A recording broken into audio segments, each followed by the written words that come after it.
Coach, just want to get your initial thoughts on playing Creighton. Just how do you feel like, I know it's early, you haven't had much time to digest it, but how do you feel like you match up against them? And also yesterday, how much did it ease the tension just to see your name go up pretty quickly? Well, I'll start with yesterday. It's always a exciting time when you get to Selection Sunday, and the only thing that even the coaches that know that they're in the tournament, but at large, it's still some anxiety, to the whole deal. The only time that I've ever really slept well is when I was at Wilmington and when we won the tournament, and you knew that you were in anyway. You just didn't know what seed you were going to be. And so, anxiety, even going back to my days at Louisville, you just, you're in the field, you've done enough. And you just kind of wondering like, hey, all right, is my name going to get called? And I think it was a great shout out to the committee for not making us wait a long time. It was really good to see your name in the first bracket that came out, and our guys were excited. And we had just finished up practice, and we were just hanging around a practice facility, and you could just hear everybody just start yelling because it's a very exciting time. And as far as Creighton go, I don't know how we match up yet. I'm starting to watch tape on them, watched a little bit late last night and then some today, but I know Greg's done a great job with his program over the years, and they're really good. I think 21-12 and 14-6 in the Big East, which is a very good conference. And I mean, they're a good team. They're historical, really good team. And, obviously it'll be a tough matchup. No matter how we match up, it'll be a tough game for us. Go ahead, JC. Do you see from what you have watched of Creighton that it looks like it could be a massive track meet in the altitude with a lot of three balls flying around? Well, the little bit that I have watched, they're really good. I mean, they're really, really good offensively. They get out in transition. They're special. They can shoot the basketball. It is, going into the game, you would say there are two teams that really like to play fast. So could be a high scoring game. Go ahead, Evan.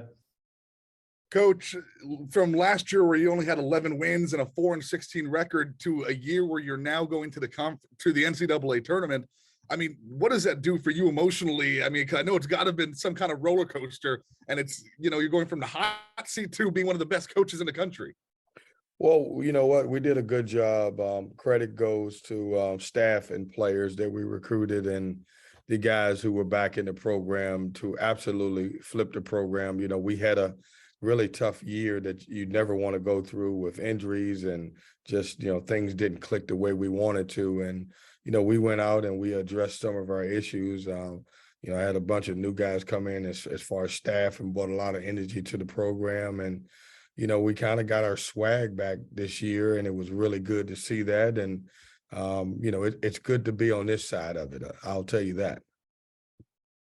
A quick follow-up, Coach, if you'll let me, what were some of those immediate reactions by some of the players, especially by guys like by Joyner and by Terquavion, and even, one of my favorite guys, DJ Burns? I'm sure he was going crazy. Well, it was a great reaction because, we talked about this at the beginning of our year. We talked about this during the recruiting process, that we wanted to get back to winning 20-plus games as we had done our first 3 years, and we wanted to get back to the NCAA.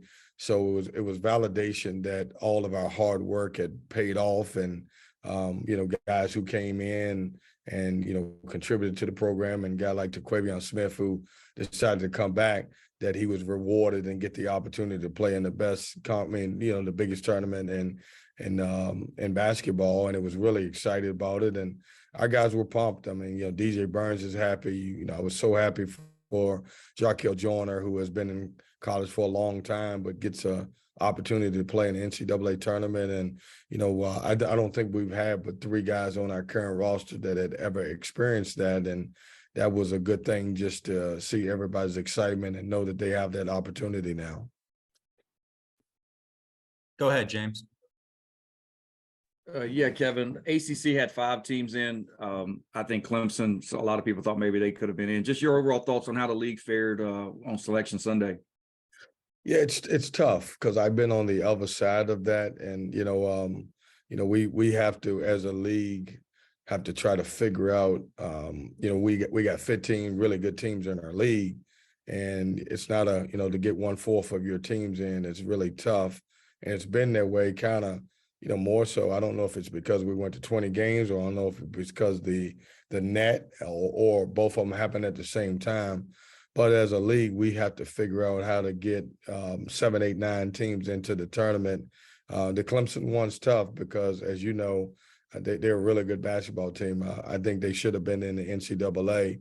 I guess if I had to go back to one common theme, we got left out, I think, at 33 or 32 in the net.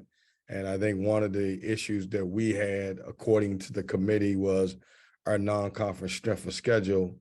And I would say that's probably the only thing, in my opinion, that kind of brought Clemson down. I wasn't in the committee room, and I don't know exactly what happened there, but some of that happened to us a few years ago where our non-conference schedule ended up being in the 300s. And that's so tough because when you set out to schedule, most times the teams that you schedule, you think that they're going to do well, and scheduling is so hard now because there's so many transfers. So when you schedule a team, they could be really good or they could be really bad, but by the time they add transfers or lose some guys, it completely changes. So in Clemson's situation, Illinois, Chicago was a good team, and, don't know what South Carolina is going to be.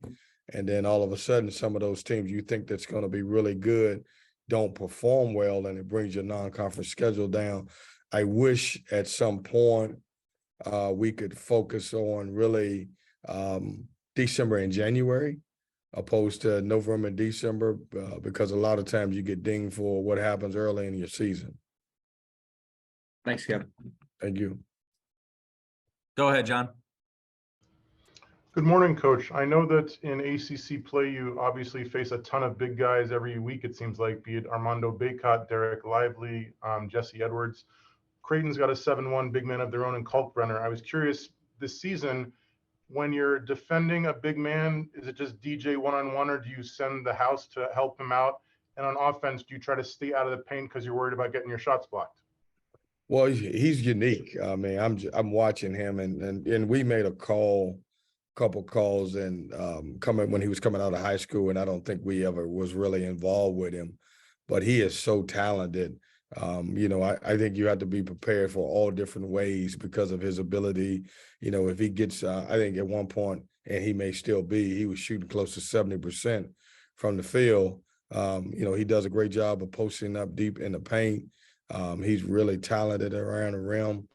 If you want to talk about defensively, they do a good job with drop coverage on him, and they make you take pull-up jump shots, and he's really elite at blocking shots at the rim. And so he's a tough matchup. I think we have to do a great job of being prepared to guard him different ways and try to figure out how we can score against him. Go ahead, Todd. Yeah, Kevin, how do you feel you guys are playing heading into the tournament? And is there some aspects of your team that you'd like to see cleaned up as you head into the tournament? Well, I think we're playing, Todd. I think we're playing good basketball. Obviously, you could point to the Clemson game and say, well, how could he say that? But the night before, we played very well against Virginia Tech.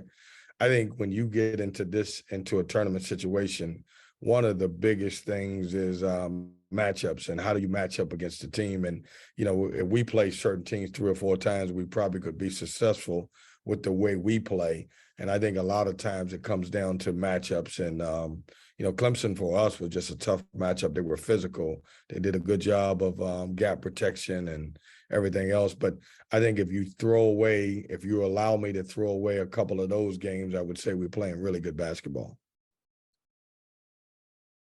Mr. Miles, go ahead. Thanks, Craig. Hey, Coach, you're a guy that goes from 3 straight tournament appearances from your last 2 at Wilmington and your first year at NC State to kind of missing out for a little while. Does that kind of make you kind of want to live in the moment a little bit more and kind of be grateful for these opportunities, knowing how, sporadic they do come as a coach? Yeah, it's tough. I mean, you think about that, we were on a roll and we actually thought it should have been. So we'd win the last 2 years at Wilmington, and then we got here, we win, and then we thought because of the net at that point, we thought we should have been in for our fourth straight, 2 at NC State. And then let's not forget, you have to throw I think a lot of times people forget this, you have to throw the pandemic year in where there was no tournament. Somehow we've forgotten about that. But it is, I'm going to live right here in the present and excited about it. These guys that's on my team have no idea about the history and whether we've been in or not. It's only fair that we give them everything we can and not live in the past and concentrate on a good Creighton team and be ready to play on Friday against these guys. But I am so happy for our current roster and, what they've been through this year. Try not to put last year on these guys because it wasn't on them. But it is great to see that they came in and we back to winning 20 games and on the top of the ACC. Thanks, Coach. Go ahead, John. Hey, Coach, just kind of building off of what Trayvon was asking, you've been in the NCAA tournament, but a lot of these guys have not. Have you spoken with them yet about what to expect, what the atmosphere, the whole hoopla around it will be like yet? Or is that something that you guys will discuss once you touch down in Denver? Yeah, I think it'll be something that I'll sprinkle in, John, throughout the week. Last night was just excitement. And, we didn't even, honestly, at that time, I don't even think they knew who we were playing because we were just so excited to hear our name call. Today, we will talk about, obviously, a good Creighton team and just start preparing mentally and physically for the game on Friday.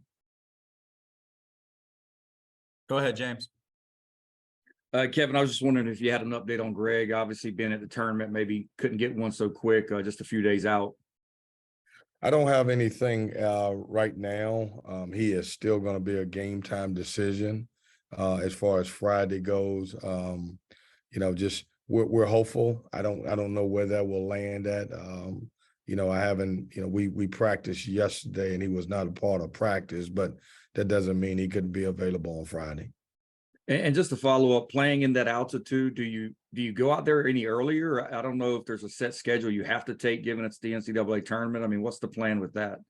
Well, James, we're trying to figure that out now. Okay. If it was up to me, I would have left right after the selection show last night. But obviously, we would have to work with the NCAA and try to figure out as quick how soon we can get out there, because obviously, I think that will be an issue.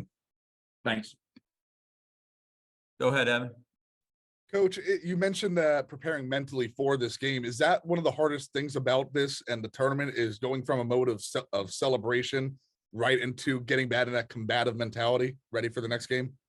Yeah, and here's a good thing about it. We have time. Sometimes you don't. We don't play until Friday, and so I think there's for our guys, the excitement of being in. I think that's one thing. But we'll be ready to play once that opportunity is presented to itself when we tip. And I think that's part of the process. Part of the process is, excited about it. I think everybody that got in the tournament yesterday had a sense of excitement about them and pumped up. And I think every coach's job now is, all right, now you're in. Now let's figure out how to win games. And you have to start with the first game. Go ahead, Rob. Yeah, Kevin, I was just wondering, obviously it didn't take long when State got its name called, but before the tournament, what was your confidence level that NC State would get its name called? I felt, Rob, pretty confident, and here's why. I kind of look back at the times we didn't get in and the times we did. I didn't think typically you don't have this, but in a season we had 0 bad losses. I thought we did a good job, and it was tough because some of the games we played against really historical, good basketball teams could have been a quad 3 or quad 4 loss for us, and we kind of handled business, and I thought we did a good job in that area. I thought our strength of schedule was really good. We played a really, really tough ACC conference schedule when you think about playing Duke twice, Miami twice, Clemson twice, Wake Forest and Carolina twice. And so I thought, we did enough, for our guys to win 23 games and then 12-8 in the conference. And the 12 games came against really good competition, 12 wins. And I thought we had done enough. And so I was excited about it, but you just never know until you hear your name called.